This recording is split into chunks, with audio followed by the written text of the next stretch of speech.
ঈদ চলে গেল, আজকে 2 দিন হয়ে গেল। এখন ফোন তো একটা মানুষ আমারে ফোন দিয়ে বলল না যে জাহিদ ভাইয়া ঈদ মোবারক। কেউ আবার মেহেদি হাতে আমার নামটাও লিখলো না। তাহলে আপনারাই বলেন আমি কারে ঈদের টাকা দেই, সালামি দেই?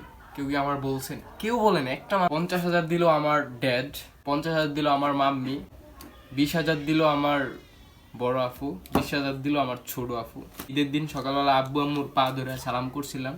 ভাবতাছি যে এই টাকাগুলো কি করা যায় বলেন? বিয়ে করলে ভালো হয়। বিয়ে করলে ভালো হয়? বিয়ে করলে তো টাকা খরচ হয়ে যাবে। আমি টাকা আরো বানাইতে চাই। টাকা দিয়া মানে টাকার উপরে ঘুমু, টাকারে আমার উপরে রাখবো, টাকারে আমার নিচে রাখবো, টাকারে আমার সবখানে রাখবো। টাকার টাকা। যে এই টেবিলটা দেখতেছেন না, এই টেবিলটা গত ঈদের ঈদ বোনাস দিয়ে আমি থাইল্যান্ড থেকে আনছি। এই যে খাবার টেবিলটা, গ্লাসটা, যে গ্লাসটার উপর আমি এখন বসে আছি।